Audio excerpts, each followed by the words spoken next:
Mr. Chair, may I proceed with my closing statement now? Okay, thank you so much. Finally, Congressman Ace Barbers, you are now recognized for your closing remarks. Please. Teka, ito yung closing statement ni Barbers. Si Barbers, Diyos ko. Ha? Gigil ka, Barbers, sa totoo lang. Napakawalang kwenta. Maraming salamat po. Thank you for bearing with me, Mr. Chairman. Sa ating pong mga kasamahan sa TRICOM, to our Honorable Chairman, the 3 Honorable Chairs of the 3 committees. Just a few years ago, the anti-Filipino narrative was started, deliberately, methodically. Filipinos who claim to have absolute freedom of speech and expression, aided by computer trolls and funded from mysterious sources, started singing in discordant notes. Their tune, discrediting government leaders, politicians, and any other Filipino who dare go against the politicians of their choice.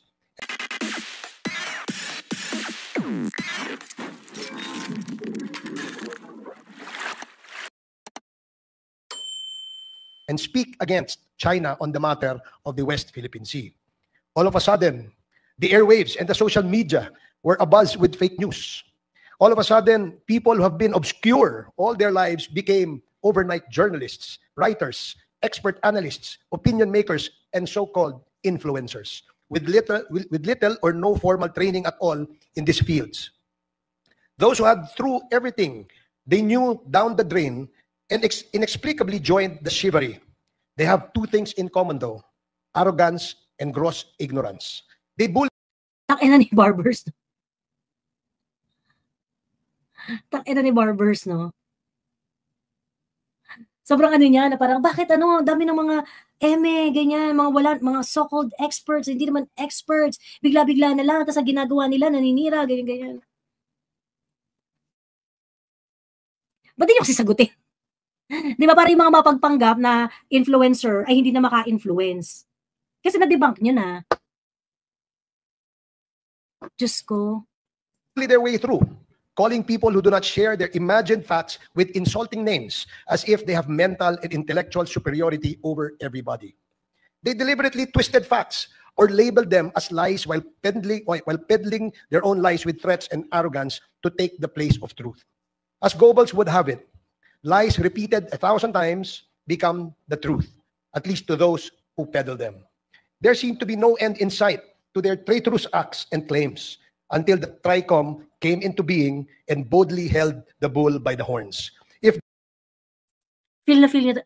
Alam mo kung bakit ako visit, isa sa mga reason ko bakit visit ako dito kay Ace Barbers. Si Ace Barbers din ang overall chair ng Quadcom. And pagkatapos ngayon, he believes that the TRICOM actually did something to fight fake news kuno. Grabe, no?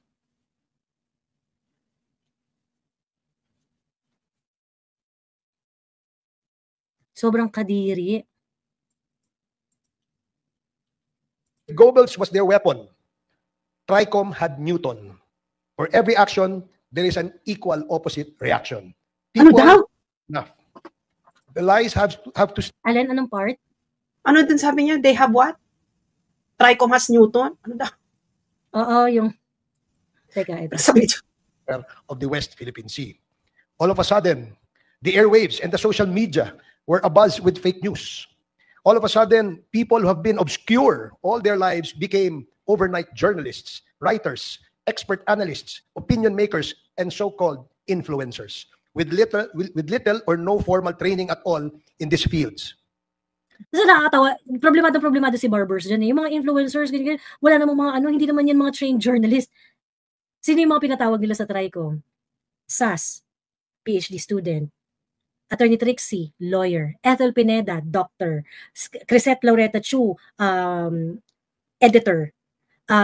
Tawag dito, who else? Si Ate MJ, CEO of her own business. 'Di ba? Ganun. Eh, Diyos ko po naman, meron rin naman akong law degree. I mean, kung educational background ang pag-uusapan, tangina nitong mga to. So, little or no training, kinemi, di naman makapag-aral, ganyan. Hindi, parang ano ni Robert Ace Barbers, yung mga kausap niya is hindi nakapagtapos ng pag-aaral or walang pinag-aralan. Ano mo si Ace Barbers, parang, ano ba pinagmamalaki mo? Ang tagal-tagal mo sa gobyerno, tingnan mo nga yung probinsya mo. True. Totoo lang, magaling ka? Bakit ang daming mahirap sa probinsya mo? Kasi nilalait-lait mong bansa, China, bakla. Yung tinagal mo dyan, ano ba to? Yung probinsya nito? Surigao. Yung tinagal mo sa Surigao na yan, ano mo pag sa China ginawa mo yan? Tanggal ka na. Dahil may performance metrics sila. Na kailangan bumaba ang poverty, kailangan bumaba ang ganito, kailangan. Ikaw tagal-tagal mo na dyan. Ano nangyari? Sino mga taga Surigao dito? May nangyari ba sa tinagal-tagal dito ni Ace Barbers dyan? Ng mga barbers dyan sa Surigao? Ng kanyang pamilya? Ano ba nangyari dyan? Alam mo yun, na parang ang kapal-kapal, actually, ano lang talaga niya to, this is just,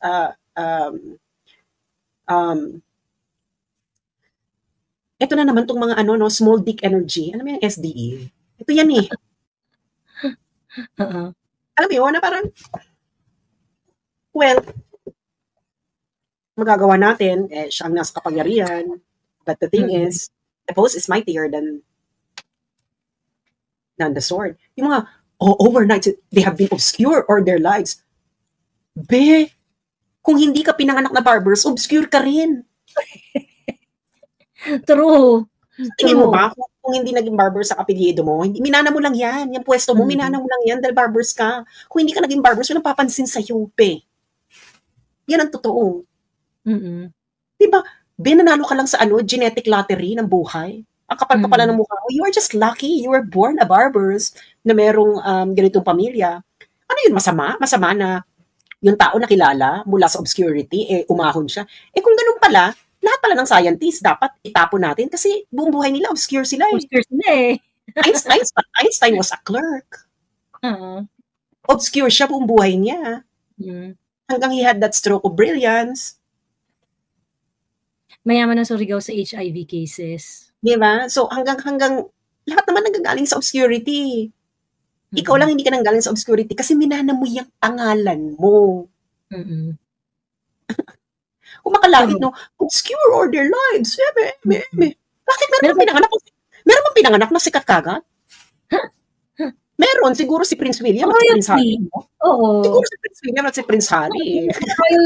Yung mga royal, o yung mga anak na artista, di ba? Ikaw, sikat ka na pinanganak ka dahil sikat yung parents mo. So, minana mo yan, barbers, hindi ba? So, ngayon, nagagalit ka kasi ikaw, nauungusan ka ng mga tao na hindi galing sa tituladong pamilya. Yan ang totoo, barbers. Diba? Hindi ka mas pinakikinggan yung ibang tao na sinasabi mong galing sa obscurity. Dapat, tanongin mo yung sarili mo, bakit sila ang pinakikinggan at hindi ikaw? At hindi ikaw. Hindi ikaw. Ito din na natin sinasabi ni Akla. True.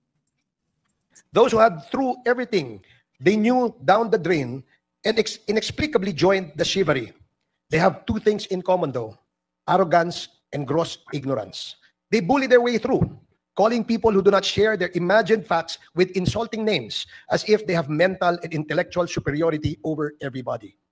They deliberately twisted facts or labeled them as lies while peddling their own lies with threats and arrogance to take the place of truth. Yabang na yabang sila sa mga taong dinedebunk sila. Yabang na yabang sila sa mga tao na na kinikriticize sila, tapos hindi nila marebat. May mga pa-arrogance pa siya na mga sentimiento, Diyos ko. As Goebbels would have it, lies repeated 1,000 times become the truth, at least to those who peddle them. There seemed to be no end in sight to their traitorous acts and claims until the TRICOM came into being and boldly held the bull by the horns. If Goebbels was their weapon, TRICOM had Newton. Nakakaloka, if Goebbels is their weapon, paano naman nila naging weapon si Goebbels? Ikaw ang salita ng Goebbels. Tapos there is Newton, every action is... Alam mo naman pala, yung physical law ng every action has corresponding reaction. So yung ginagawa nyo dyan, malamang may reaction, di ba? Ano yun? Sa inyo naman tatapos? Yung laws of physics? Kung baka sila may-ari nung ikaw may-ari na kayo lang. So alam mo naman pala na every action has corresponding reaction. Di kung anong ginagawa nyo dyan, may reaction ng tao. Bakit ngayon kayo biglang nasusurprise? Alam mo naman pala ang ano, law of action reaction. Mm-mm. Oh, may ginagawa kayo dyan, nag-react mga tao. Ba't kayo galit? Ba't kayo galit? Alam mo naman Galit. pala, ganun Alam mo pala. alam mo naman pala ang ano eh, ang laws of physics. Ba't ka pa nagpatawag ng TRICOM? Ba't nag-privilege speech ka pa? Ba't nag-privilege speech ka pa? May ginawa ka, mag-react mga tao. Kung hindi mo nagustuhan, mag-react ka rin. Action, reaction, action, reaction. Oh. So, sinayang mo. So, in just one sentence, pinrove mo sa mga tao, barbers, na ang ginawa nyo dyan is useless. Mm-mm. Ikaw na nagsabi, Newton's law of action, if every action has corresponding reaction. So, bakit nyo ba tinatanong yung mga vloggers? O bakit ganyan ang reaction mo? O, yan naman palang sagot to. Sinabi mo ng sagot. Every action has a reaction. Reaction. Mm-mm. O nagre-react lang naman yung mga tao sa ginagawa nyo. Kung hindi nyo nagustuhan yung reaction, well, do not act. Because every action has corresponding reaction and you will never know what kind of reaction it will be. Mm-mm. Ano yung magde-decide ka na yung action mo, dapat ito lang dapat ang reaction? That's a violation of Newton's law. The action cannot delimit. Yeah. Any action cannot delimit Limited. what kind of reaction it will actually get. Mm-mm. Ayun naman kasi, salita-salita kayo ng mga laws of physics, hindi nyo naman naiintindihan. Diyos mio, Santissima Trinidad. O magagalit naman kayo dahil sinasabihan kayong wala kayong alam. Wala, sabi ko talaga walang alam. Kung naiintindihan mo yan, Newton's law, dapat, naisip mo na nagre-react lang kasi sila kasi may action kami. Ganun lang yun. Mm-mm. Pwede ba yun, Jo? Pwede ba yun na pag may ginawa ka, wala ka mas kukuhang reaction? Marami ka makukuhang reaction. Gusto mo, hindi mo gusto. It is a spectrum. You cannot delimit what kind of reaction you will actually get. Because if you will determine what kind of reaction that you will get, just ka na day. Diba? Hindi ka na subject sa mga nature's law. Ayan. There is an equal opposite reaction. People have had enough. The lies have to stop. Anti-Filipino propaganda had to be exposed for what they are. Lies. Bloggers, pseudo-journals, writers, or whatever they want to call themselves have to be confronted with the laws that guarantee the people protection from lies and libelous remarks. No right nor freedom is absolute, not even life. TRICOM has uncovered and fished out from the mouths of the principal players that some of them were recruited by the Chinese embassy.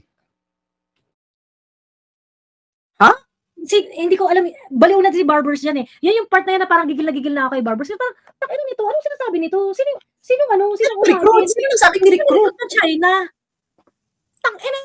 Nasa hearing kami parati. Sino doon? Magkakakilala kami doon eh. Anong hinihitit mo, Barbers? Sinabi niya they admitted that they were recruited by the Chinese embassy. Sino? Alam mo si Barbers?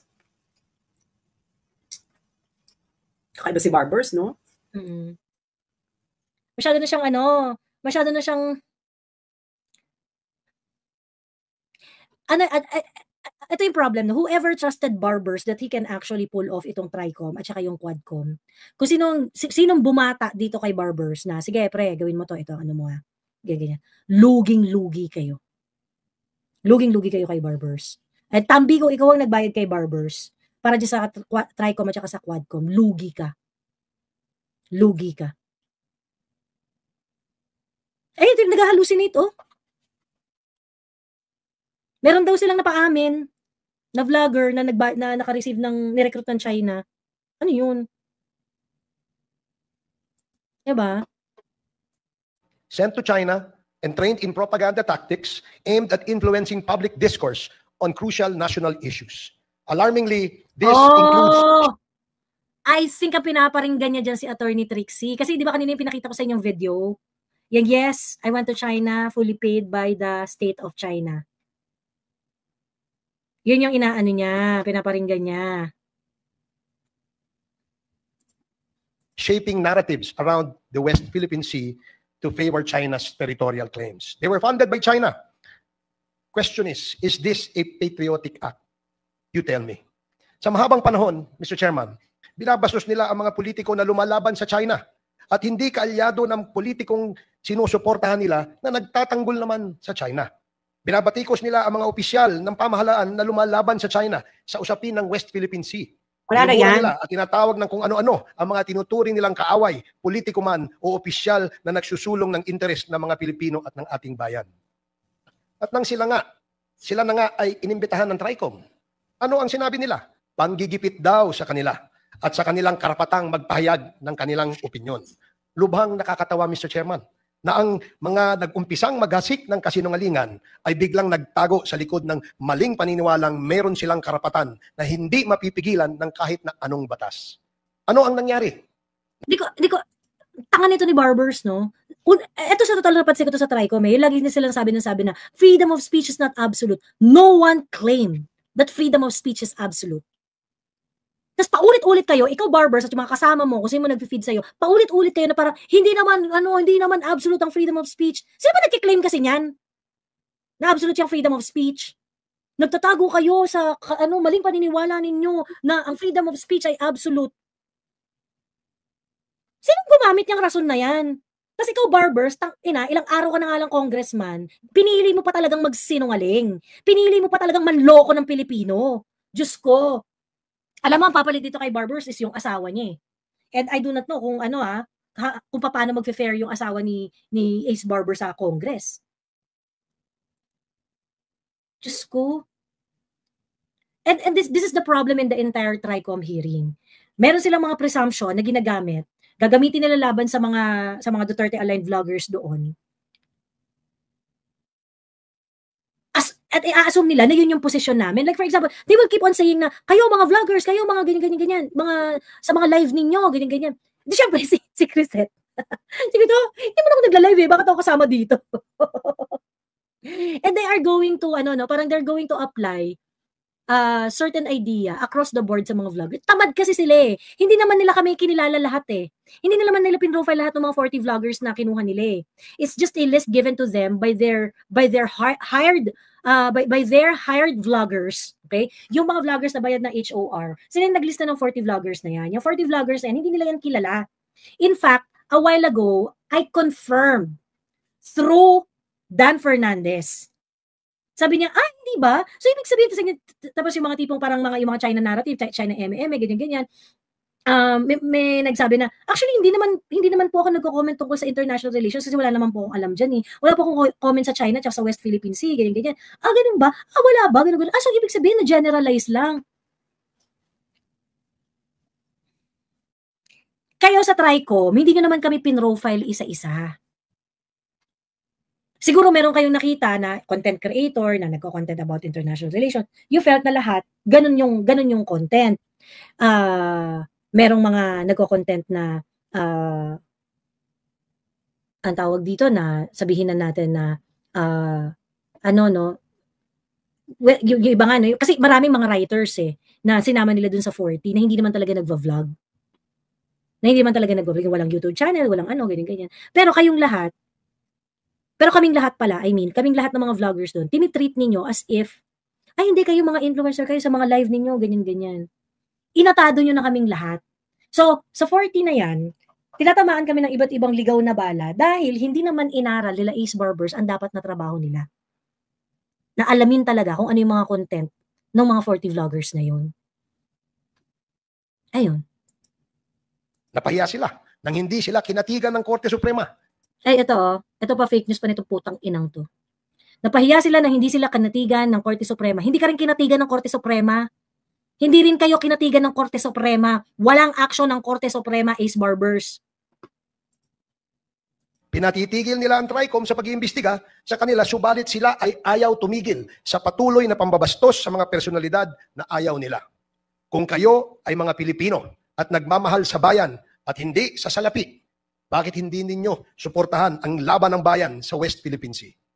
Ni minsan ay hindi nyo tinuligsa ang pagbangga ng mga barko ng China sa maliliit na bangka ng ating mga mangingisda, sa mga maliliit na research vessels ng BFAR, sa mga maliliit na bangka na nagde-deliver ng mga pagkain sa mga sundalo natin sa BRP Sierra Madre. Sa halip na ito ang gawin ninyo, nakabibinging katahimikan ang inyong mga sagot. Sa pag-water cannon sa Philippine Coast Guards natin, ano ang sinabi nyo? Wala. Patunay lamang sa pag-amin ninyo sa TRICOM na kayo ay ginastusan ng China at tinuruan sa China ng pagpapalaganap ng propaganda laban sa Pilipinas na bayan ninyo. Ano daw? Sana Grabe, grabe, hindi dumating. grabe yung ano niyan. Alam mo, halata mong ito. Well, I think the anti-China propaganda didn't work Mm-mm. during the election. Mm-mm. So, di ba natalo nga si Tolentino eh? Like, shamelessly. So, Shameless. so ngayon, bakit siya ganyan ngayon, no? Actually, may pera kasi sa pagiging anti-China eh. Anti-China eh, oo. Malaki talaga. Mm-mm. Hello, ano to, General Dynamics. Hello, General Dynamics. Correct. Alam mo, feeling ko talaga. Halos $1 billion, di ba yung... Alam mo, feeling ko talaga, maraming mga farm ng General Dynamics, yung, ang hilig yung, tuwing magpo-post ako ng, sila mga lurker, so, naka-standby. Tapos, pag may magpo-post ako ng China, biglang magko-comment, tapos pag-check ko, nakalock yung profile. Tapos, alam mo yung talagang, alam mong gawang-gawa yung, talagang, kung paano, di ba nakita naman natin yung expose ng Reuters noon? Kung ano itsura ng mga profile. Ganon. Sabi ko, ay. Tapos ang dami pa taga Iloilo. Oo nga. Di ba sa Iloilo yung... Oo. So ganon yung eksena niya. Sabi ko, ano to, talagang, paulit-ulit yung sinasabi ng general, General Dynamics, kung paano yung style nila nung pandemic. Ganon. So, kaya nga ito, ay naku, bala si Barbers. Ito, ganito, ganyan, bakit hindi nyo supportahan? Alam mo, you cannot force someone to actually adopt the opinion of the state. That is actually against a freedom of thought. You cannot make someone adopt the policy, the opinion of the state about something. Ano yan? O itong opinion ng Estado, dapat ganito din ang pananaw ninyo. Ha? Ano yung totalitarian? Questionable sa amin kung bakit hindi ganito kayo mag-isip. Di ba? Pwede questionable sa'yo. Bahala ka sa buhay mo. Question ka. Pero you cannot force anyone to actually adopt the way the state thinks. No? So, kung yan ang tingin mo, ang foreign policy ng bansa ay nasa tama, kung tingin ko mali. Ano yung kailangan? Condemn natin lahat. Hindi propaganda. Ano hindi pwedeng questionin? Hindi pwedeng magkaroon ng impartial investigation sa mga incidents na yan. Kailangan kung anong sasabihin ng Estado, yun yung paniniwalaan. Ha? So, ganun ba yun? Saan naman to? Ano to? Bumalik na tayo sa Cold War, nung panahon ng US na ganun katindi, kahit sa Soviet Union, pag ikaw hindi dapat lang ganito paniniwalaan mo, kailangan pro-capitalism ka, kung hindi ka pro-capitalism, komunista ka, so ikukulong ka, iimbestigahan ka, bakit ganyan? Ganon? Ano to? Huy, 2025 na. Magto 2026 na. Yung pag-iisip mo, Barbers, parang panahon pa rin Galileo Galilei. Oo. Kaya hindi nag-level up to sa national politics eh. Actually, yun yung rumor. Ang rumor was that he's actually desperate to go to the national election, to the national stage.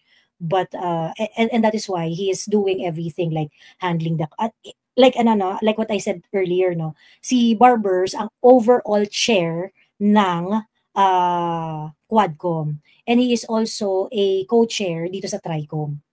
Ayan. So ang dami niyang ganap, ang dami niyang trabaho, ang dami niyang ganap. But palpak.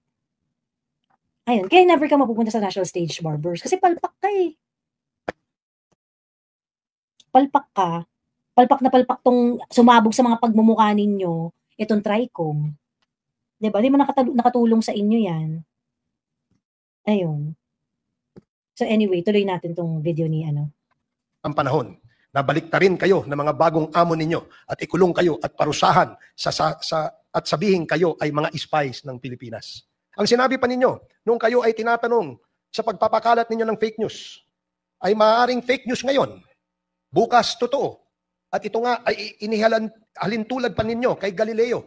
Na ikita ninyo ay ganun din na pinagbintangan na fake news ng kanyang sinabing ang mundo ay umiikot sa araw. Si Galileo po ay isang scientist. Gumamit ng mga pamamaraan at nagsaliksik, naghanap ng datos hanggang sa kanyang natuklasan na umiikot nga ang mundo sa araw. Kayo po, ang tanong, ano po bang tools ang ginamit ng mga nagbabaliktad ng simpleng katotohanan upang masabing ang kasinungalingan ninyo ang dapat paniwalaan? Utak po. Utak po ang ginagamit po namin. Ayan. Nawala ka. Ayun. Scientist din naman si Attorney Trixie. Puro, oo. Logical reasoning po ang tools. Ayun. Diyos ko. Grabe siya talaga yung mag-ano, no? Anong tools ang ginagamit niyo? Diyos ko. May okasyon pa na hinamon ninyo ang TRICOM na bigyan ng definisyon ang fake news bago ito sabihing bawal sa batas. Ito po ang definisyon ng fake news. Kasinungalingan. Ito yung...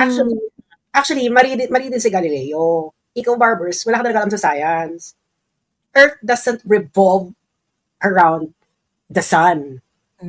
The sun and the earth are actually orbiting their barycenter. Oh. May fake news ka. So parang, yun na nagsabi, ganyan, mali kasi in-update na nga yan eh. Barycenter, yung iniikutan niya. Okay? They are both revolving around the barycenter. Their shared barycenter. So, ayun. Ay, nako. Nakakalo. And ito pa, yung fake, ang simple definition daw ng fake news ay kasinungalingan. Tanga rin ito ni Barbers eh. Ang kasinungalingan, lie. Ang kasinungalingan po, lies. 'Di ba? Ang fake news po ay hindi totoong balita. So, ibig sabihin, pag sinabi mong balita, ito ay information na nagmula sa mga nagbabalita. Sino bang mga nagbabalita? Mga news organization. Kaya nga yung anti-fake news law, so sino magiging dyan? Kanino yan applicable? Magiging applicable lang yan sa mga news organization. Diba? So, di mali na si Galileo. Sasabihin man natin na si Galileo fake news. Kasi the Earth is not orbiting the sun itself, but the barycenter. So, ano na? Yun nga yung sinasabi, Barbers. Hindi ba? So, yung sinasabi ni Trixie, knowledge is actually, opinions and knowledge is actually, improvisational. All opinions and knowledge are provisional. Wala namang ano diyan eh, final. Kaya nga a lot of scientific scientific experiments sometimes are being overturned by better ones, hindi ba? So, yun yung gustong ipahatid ni Attorney Trixie. May time boundedness yan. Pwede mo pwede ko pang sabihin na mali pala si Galileo kasi ganito pala ang tama. So fake news siya noon. Kasi hindi nyo maintindihan kung ano ibig sabihin ng fake news eh. Sinasabi nyo lang, kasinungalingan. Actually, ang ibig sabihin, we don't agree with your opinion. We don't agree with your point of view. Ngayon sasabihin mo, kasinungaling kami by simply not agreeing with you. Kasi wala ka naman sinasabi dyan, ano ba yung eksaktong sinabing mali? Correct. Ang sinabi mo lang, hindi kasi nila kinokondem ang China. Well, it's my choice if I will condemn or not condemn China. Why would you want me to on specifically on certain things? Kung para sa akin, hindi ka panipaniwala yung version mo, kasalanan ko ba? Naniniwala sa'yo. Hindi ako naniniwala sa'yo eh. Hindi ko naniniwala sa'yo. Problema mo ba yun? Ipapahayag ko yung ko sa Facebook ko. Bakit? May kontrata ako sa Facebook. I can express my point of view. Kung ayaw mo yan, huwag kang gumamit ng Facebook. True. Diba? Wala akong kontrata sa'yo. Ang kontrata ko nasa Facebook. That is, it is a contractual relationship between Facebook and I. Diba? Gusto nilang makisali. Gusto nilang makisali as to the content. Di ba? O kailangan i-ano natin yung content. O di, sagutin nyo. Wala naman kayo, hindi nyo naman sinasagot. Ang sinasabi nyo lang, mali yan. Ganun ba? Is that how you debunk something? By just saying mali yan kasi mali yan, katraidoran yan? O di, lumalabas na ngayon kung sino talaga ang nagbabase lang sa propaganda. Kung nagbabase ka lang hindi ka nagbabase sa propaganda, alam mo sinasabi mo, kaya mong magpaliwanag. Pero, Kaya nga, di ba, anong ginawa nyo kay Kaado dyan? Nung magbabasa siya sa decision, pinipigilan nyo. Bakit yung pinipigilan? Magbabasahin niya yung nakalagay doon ah. true. Pero gusto lang talaga tapusin yung hearing, kaya ayaw na pagsalitain ng mahaba yung mga tao. Actually, hindi nila, feeling ko, inano lang nila, kasi dumating si Attorney Glenn at saka si Kaado, dumating sila. Kumbaga prepared sila eh. Si Attorney Glenn, dumating siya, meron siya kasama yung mga documents niya, kasama niya yung mga niya, ganyan. Meron siya pang mga, may entourage pa si Attorney Glenn. Pagkatapos si Kaado, pinatawag kasi siya doon sa previous hearing. Ayun. And nung dumating sila, sila dalawa lang yung binigyan ng seat doon sa long table. Long table, parang kasalan. Ayun, doon sila lang yung binigyan ng Then the rest, nandun kami sa may tabi ng pintuan. Ayaw kaming malapit sa hearing itself. I do not know. Siguro baka iniisip nila na I don't know, baka magwala kami or umeksena kami kasi nga last day na. So, dahil after the termination, wala na makakontempt, wala na silang isasabpina or whatever, ganyan. Ayun. Sila lang yung pinayagan na nandun, and very, very short lang yung time na si Attorney Glenn nga, parang feeling ko obligatory question yung binigay nila kay Attorney Glenn eh. Kaya para lang, sige, parang hindi nakakaya pagsalitain nga natin si Attorney Glenn, ganyan. Ayun. I really hope na dapat nandiyan si Attorney Glenn eh. Dapat tinanong yun ang tinanong. Ano ba yung mga fake news na yan sa Comelec? Ano ba yung sinasabi nilang mga ganito sa Comelec? Ganyan. At pinagsalita niya ng pinagsalita, hindi niya naman pinagsalita. Ayun. Kalaunan humingi din ng tawad ng Simbahang Katoliko kay Galil, kaso huli na ang lahat. Yan po ang tamang definisyon kung kaya't may katapat na mga batas ang pagpapakalat ng kasinungalingan. Sa inyong pagpapalaganap ng kasinungalingan laban sa mga taong hindi nyo type, may batas kontra dito. Libel or cyber libel. Kung ayaw ninyong gamitin ng Estado ang kapangyarihan na imbestigahan kayo sa publiko, tumigil kayo sa pagpapakalat ng kasinungalingan. Lahat ng labis. May batas naman pala eh. Anong point ng investigation ninyo? Di ba, in aid of legislation yan? Kung may batas na, di tapos na trabaho nyo. Bakit kailangan nyo? Ibig sabihin persecution. Sabi nyo in aid of legislation, tapos sabi mo meron ng batas.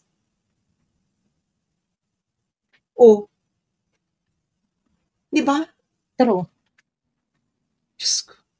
Tinan mo yung itsura ni Barber dyan, no? Tinan mo yung pagka-smirk nyo. Yung bilib na bilib sa sarili niya, na parang, yes, ginagawa ko to, yes. Nakascore ako. Ay masama. Huwag ninyong turuan ang mga kabataan at ibang tao na maniwala na ang inyong ginagawa ay tama. Babalik sa inyo yan. We are now in the midst of an active cognitive war, an insidious battle for the hearts and minds of the Filipino people. This war is not fought with weapons, but with misinformation, manipulation, and psychological influence. The just concluded elections was a big part of this battlefield, with efforts deliberately intended to sway voters into supporting candidates aligned with foreign interests, particularly China. It is imperative. China siya ng China, no? China ng China si Ungas. Anyway, yung sinasabi niyang battlefield in talo na kayo dun. Talo na nga kayo. Natalo kayo. That we identify and expose these Manchurian candidates, those who knowingly or unknowingly were used as pawns to serve interests hostile to our national sovereignty. Some may not even be Filipinos, like in the case of Miss Alice Go. How many other Alice Go's are there now, elected and pretending to be Filipinos? I call on our fellow men, let us all be vigilant and discerning. Kailangan mas maging mapanuri tayo at mapagmatsyag. Baka tayo ay dinadala na po sa katayan. If we don't exercise caution and discernment, we just might find ourselves being led into the slaughterhouse. Again, I'd like to thank the 3 chairs of the TRICOM for standing up for the people, for standing up for what is right, and for what is pro-Filipino. Maraming salamat po, Mr. Chairman. Maraming salamat, Chairman Ace Barbers. Ayan. He keeps saying China, China because he is a Barbers, a Caucasian, North American surname. Ayun. Ay! Ba't pa kasi nanalo yung Barbers eh? Dapat natalo na to ng election eh. Ayun. Anyway, ayan. So hanggang dyan na lang tayo for today. Sas, meron ka pang gustong ikembot? Wala na, Diyos ko, buti na tapos na yun. Wala naman na pala. Wala. Wala sila na pala. Wala sila na pala. Pero grabe, 5 hearing to sa TRICOM 5 hearing.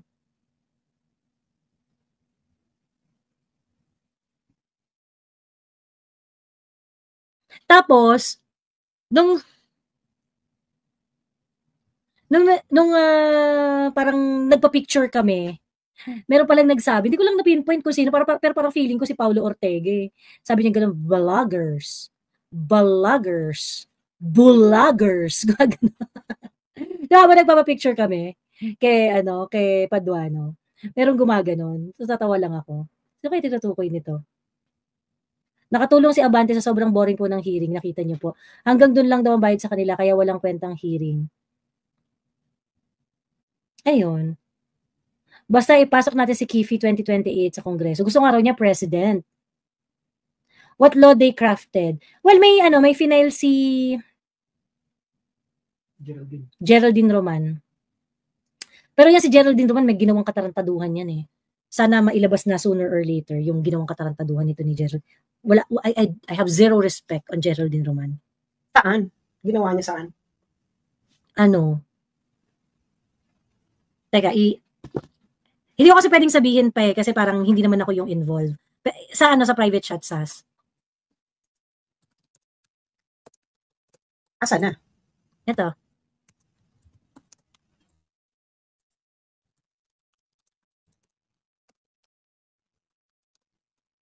Tapos? Ayan. Umami na lang daw para... Dahil? Paano nag-deal? I don't understand. Nag-offer siya. Nang? Yun pera? Hindi na ganito yung mga kailangan ko. Ang kapalit para hindi ka na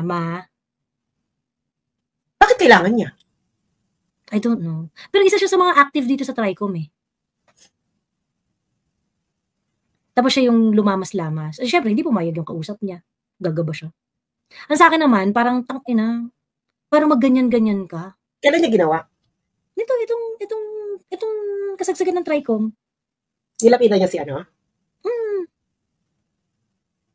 Bakit? For what? Para meron silang exhibit A. O, ayan, napaamin na naman namin. Ganyan. Siyempre, hindi pumayag yung isa. Ayun. Tapos iba. May ganung eksena. Ate, ha? Kaya I have zero respect dito kay Ano naman yun? Bakit? Kapalit ng Ang daya ng kwentong barangay nyo, kayo lang sa Flores. Hintayin na, lalabas naman yan. Hintayin lang natin. Ilalabas daw niya. Ilalabas niya. Tapusin na yung Congress. Oo. Kasi hindi na naman siya, last term yun eh. Ay, oo, wala na yata siya. Last niya na to, oo. O, tapusin niya na. Bakit may ganun? Bakit may ganun? Kadiri. Kasi, alam mo, lalo tuloy, oh my God, hihinga ako sa kanya ng dito sa sinabi mong involved ng affidavit. Kasi talaga, lumalabas sa naging hearing na, this is really political persecution. Bakit may mga ganyan-ganyan? Totoo. Pag may mga ganyang deal. So bakit nila Diba? hindi dinitain si Mark? Ha? Ba't hindi na nila dinitain si Mark? Well, I think they really wanted to. Kaso nga lang, inabutan na ng eleksyon. So ngayon, nung eleksyon, hindi na muna nila in-implement. Tapos, since natapos yung eleksyon, ganyan-ganyan, pagkatapos ng eleksyon, nag-ano naman sila. Ito nga, nagpaano na sila ng, nag-schedule na uli sila ng, I think they were trying to, in-inform naman yata si Papi Mark na parang, na-i-implement na to, ganyan-ganyan. Kasi hindi naman nila ini-implement. Parang hindi naman sila ganun ka-eager talaga na i-implement. Ayun. So, ayun. Tapos nagpunta kami kay Ombudsman Martires. Ay, feeling ko natakot sila sa mga kasong maaari naming isampa. Ayan. Ayun. Tapos, inabutan na nga ng I think naubutan na lang ng time si, and to be fair that was really the goal. Kasi, kung hindi kami magpo-push back, at nasa kanila yung luxury of time, para ikulong-kulong kami, or pagtripan nila kami ng bonggang-bongga, ganyan-ganyan, kawawa kami. Kaya nga, di ba, nag-seek kami ng iba't ibang remedy dito sa Pilipinas, punta kami Supreme Court, punta kami sa ganito, ako, I filed a case against barbers, ganyan. Kasi kailangan mo talaga ng pushback. Ako, feeling ko kung hindi na-demanda yan si barbers, nasa hearing yan, nagpupunta yan sa hearing, at nang babalasuba siya doon. Kasi dinemanda namin siya. So, hindi siya nagpakita sa hearing ng ilang session. Ngayon lang siya uli nagpakita sa hearing. Ganon. Ayun. Paano yun sa iyo, Sas? Hindi, pati yung kay Sas, lusaw na rin yun, yung mga contempt ni Sas, yung mga subpoena show cause order, lahat yung lusaw na yun, upon termination. Lusaw na? Lusaw na rin yun. Unless, of course, they are going to investigate you for some other reason. Ganon. Ano na namang reason yun? Diyos ko. Yan. Diba? Pero yun ang eksena nila sa buhay. True. Ayun. I know. So anyway, siya. Ang tawag dito, matulog na tayo. Antok na ako. Pagod na tragedy. Ayan. Okay. Okay, good night. Maraming salamat sa